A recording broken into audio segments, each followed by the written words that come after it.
Yep. Oh, he came up and just smoked it. That was so cool. Oh, you seen it on the drop. That was like my third cast. I haven't even done an intro yet. Oh, that was cool. I'm just gonna spot lock us here so I can net this fish.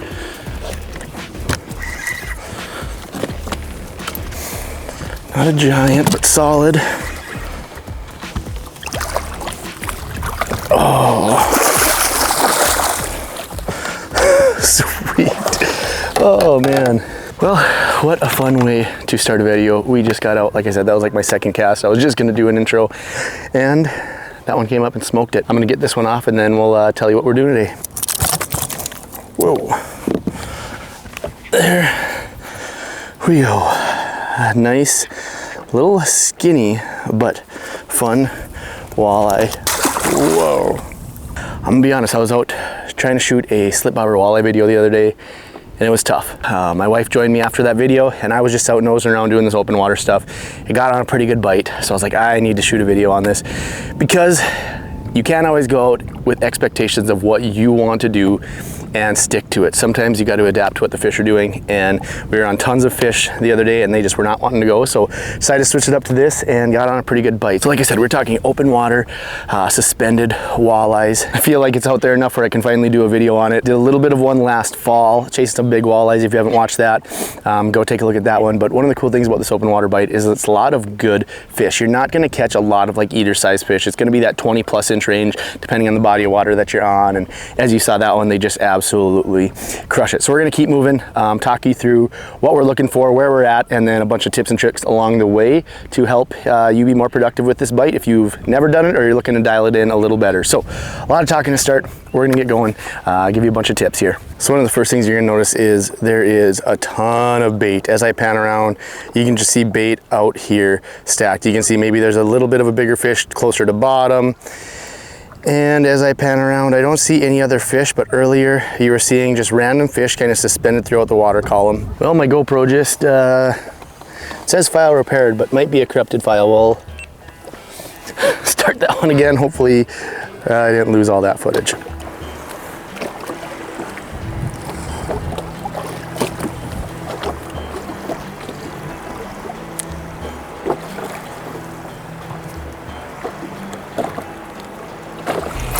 Yep, it took one snap and then it came up and hit it. It was right in that stitching, so I actually was kind of having a tough time seeing it. Another solid walleye. Get over here. Oh, man, it was in that stitching. You could just see it barely. I switched over the pole here. As you can see, I wasn't getting as good of shots being able to stay on these baits. I was still able to work in front of the fish, but half of this, I want you guys to see how these fish are reacting. I want to see how these fish are reacting. So moved over my pole because the wind is really starting to rip like it has been for the last 500 days, it feels like.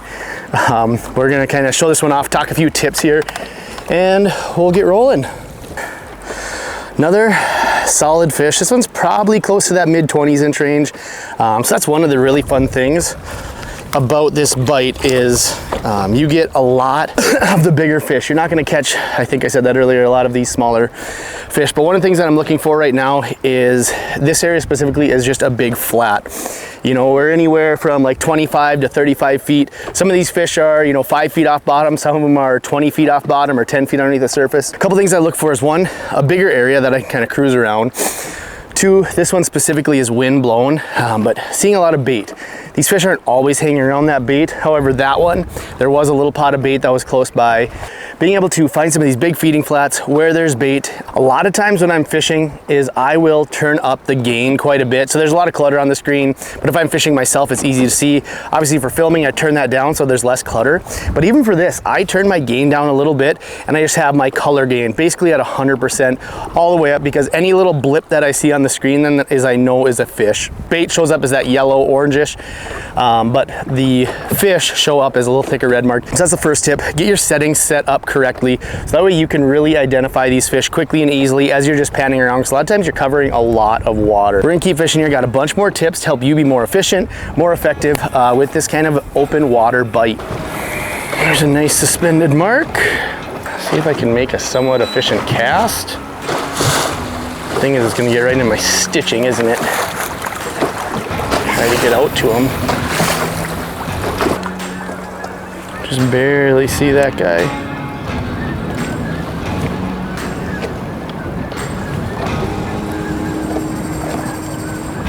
Yep. Oh, that guy was moving. Started chasing after that bait. Oh. Oh, jeez. I am. Wave almost knocked me over. I am an absolute yard sale. I was a yard sale there. Got waves knocking me over trying to net this fish. I tell you what, I give major props to all those tournament guys that are out in 4 or 5 foot rollers doing this, because man, people say how live scope is cheating. This is not easy. It's actually like a physically demanding thing, being able to keep your balance, being able to make good casts. Yeah, major props to those guys. I actually watched this one for a little while, and it kind of went all over the place. Chased some bait around, did a lot of moving around, and sometimes when I see those, I don't even cast on them because they're just not going to be able to, they're just moving around so much, it's going to be tough to get your bait. But that one, sure enough, did a few snaps, seeming like they are wanting it to be a little more reaction, a little bit bigger snaps. I'm going to show you the couple things that I'm throwing at these guys. The one that I've caught some of these fish on so far today is that Berkeley finisher. This is in the number 9 size. I will also throw like a glide bait style bait. That is something that I like to use. This has a little slower fall, so I like that. The other thing that I really like to do is use a jig in a plastic. This one is it's like a 1/2 ounce Smeltonator jig head, and it is a paddle shad. I will throw just the regular minnow on it as well. That is a little bit more, I like to slow roll those over top of these fish. Sometimes if you can get it behind them, slow roll it over top, they'll just chase, and chomp. Lately it's been seeming like they need a lot more of a reaction style, and so this finisher has been the one that I've been catching a few more on, and I'll kind of talk you through over these next couple fish kind of what I'm doing when I am trying to get these fish to react, kind of the cadence that I'm working at here. There were a couple more out here, not sure. Oop. One quite a bit up high. I'm gonna get around.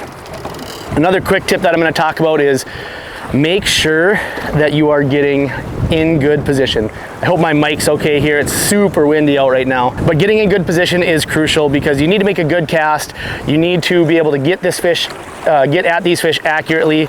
These ones are super high up in the water column. So just because you see a fish doesn't mean you have to cast on it immediately.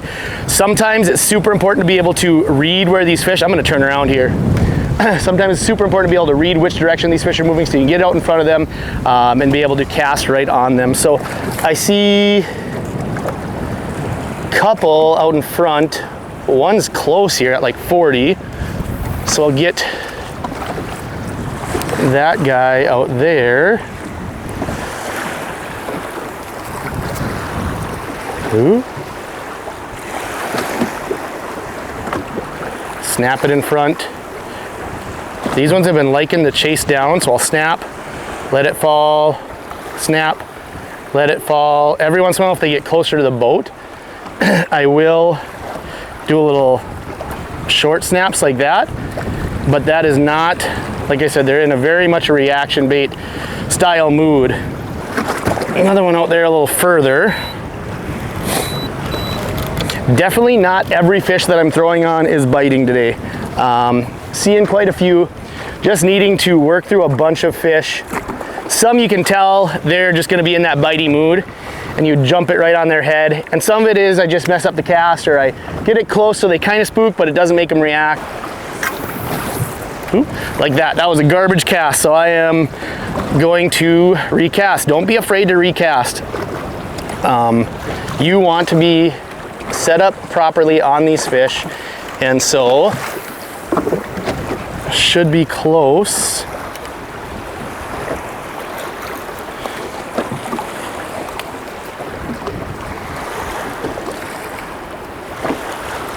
It's following. Do some shorter ones. I'm just gonna let it free fall here. Nope, didn't want that. All right, this wind I think is making the audio hard to hear. I'm gonna try and get a little more out of the wind here, regroup, tell you a few more tips and tricks here.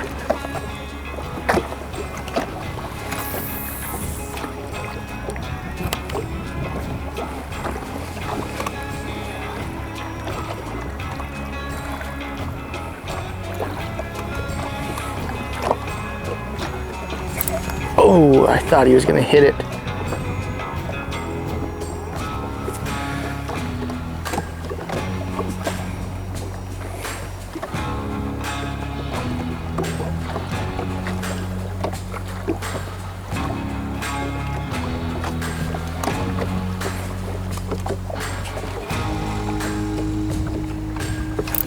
There he is. Took that little double pump. Followed, followed. Decent fish.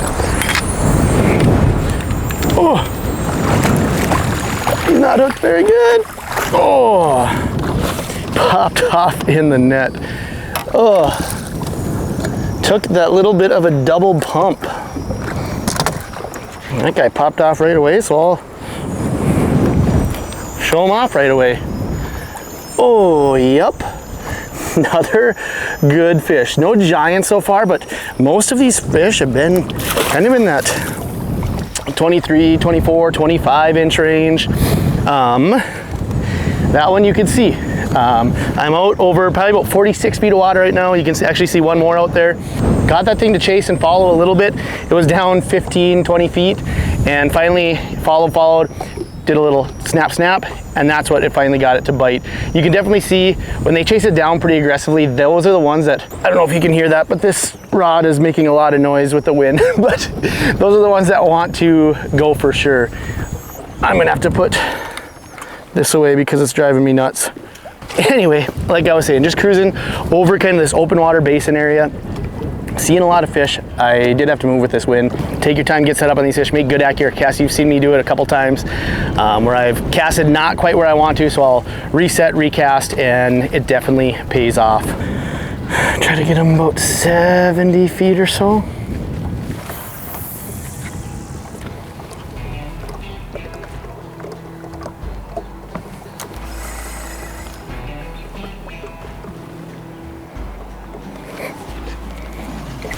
Yep. Oh no, he came unpinned. That is exactly what we wanted to happen. Oh no. Shoot, I haven't missed many of these fish and I've gotten them to bite, but that one, I had a lot of slack, so I was wanting it to free fall. What are the chances we get it to bite again? Probably not very good. Yeah, I don't think that guy's gonna be eating again. Nope. Shoot, that was a prime candidate.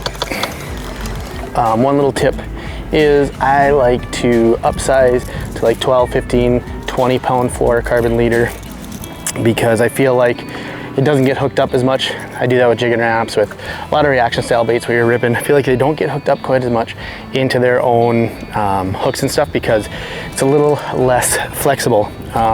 Another tip that I've been doing, I've been using pretty bright colors. If you know me, I use a lot of natural colors, but specifically for this one, a lot of times what we're seeing is this stuff is cruising around bait. So when there's a lot of bait around, I want something that's gonna stand out. Instead of look natural, I want something that's gonna stand out amidst all that bait. If I'm kind of fishing these fish that are not around bait, actually some of these probably wouldn't hurt to have more of a natural one because they're kind of out in the middle of nowhere. So that's why I'm using a little bit brighter color. Those ones are a little deeper than I want, so I'm not gonna target those. A lot of times you're over deep water doing this. Please be ethical about what you are choosing to target. Do not target fish that are super deep. It takes a lot of self-control, but if you're going to advocate for live imaging, you need to be ethical. Otherwise, it can very easily damage our fisheries. You know, there's all sorts of debates on live scope right now, forward-facing sonar. This is a really cool bite, but obviously you could target fish that are too deep. I know that's huge in the muskie world right now. So that's my 2 cents on that. Make sure you're being ethical with the fish you are targeting.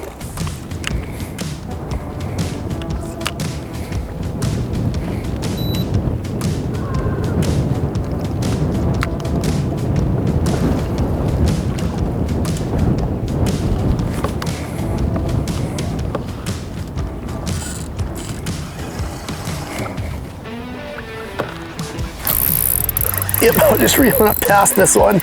Oh, and it hit it. I was going for that other one, trying to reel up to get to that. I'm all over the place with this wind kind of blowing me around. Looks like another solid fish. Nothing super big by any means, but none of these are small. Try to point that down a little bit of a yard sale. Geez, this guy's dogging me here.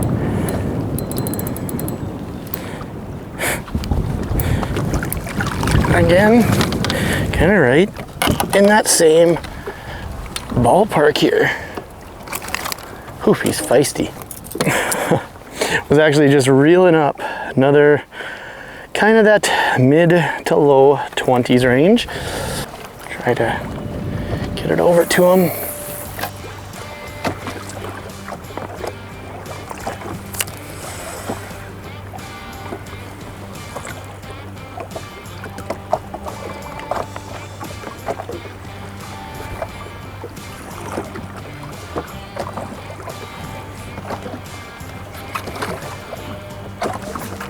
There he is.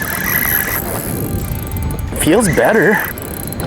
Maybe the biggest of the day, or he's just kind of funky. Nope, not feeling that much better. I'd kind of casted beyond him and missed him. And then, geez, now he's just coming in, swimming right towards me. He might pop off. He wasn't hooked super well. Try to get, that's one of the most awkward things is trying to net fish. Also trying to get the chest cam facing at it. Not finding the bigs yet. I mean, don't get me wrong, the average being close to that mid 20s, that is a ton of fun. But not 100% when we're chasing these suspended fish. So yeah, a lot in that kind of 23 to 25 inch range. Like I said, using combination of smeltinator jig and paddle tail and a reaction bait. This one's the Berkeley Finisher. I'm using this on the Identity series. This is a 7'2" medium action fast. I like that as a little more backbone because as you can see, when these fish react, when they bite like that, you need to have some good backbone. Right away, it's got a fast tip. So you can sometimes get that subtle, when you're starting to pick it up, you get that subtle weight, but it's not going to trigger the fish, and then you can kind of give it the beans. And this is on a Carbon X2 2000. I really like having a reel with a very good drag because a lot of times I'm going to be horsing these in, so if they turn, I want that to be able to start peeling drag. But usually I'm horsing in because I seem to lose less fish doing that on these glide baits, reaction bait style baits, just being able to kind of force them in. Either way, just a fun little morning out here. I was out here for probably 3-4 hours, so you can tell it wasn't hot and heavy by any means. I did a lot of driving around. I did a ton of live scoping, casted at a lot of fish. It's just amazing at how many fish are just kind of roaming out here. And just to review, best areas were definitely those mid-range flats, 30, 20, 40 feet, somewhere in between there. And working kind of off the edge of these structures. These fish will move on and off this structure throughout the day. And when they're off, that's when they kind of get suspended and they'll stay in that same depth range. So if you're seeing fish on structure, say in 15 feet, there's a very good chance that they're also going to be at 15 feet off this structure or on some of these flats. So this is something I'm definitely going to be doing a lot more of, especially to target some of these bigger fish. This is an awesome big fish pattern. I'm keeping them out at about 60, 70 feet, sometimes 80 feet, wanting to get that good cast. A lot of times they're hitting it on that initial drop. If not, I will just do a snap, snap, snap, snap, a couple little snaps like that. Sometimes I'll do big rips like you're working a jig and wrap. Just kind of giving a bunch of different looks at these fish, seeing what they're looking for. Again, this is gonna be something that more and more people are starting to do. So if you wanna get in on kind of the first end of this really, really fun bite, go ahead, give this a shot. It's gonna take some time to learn.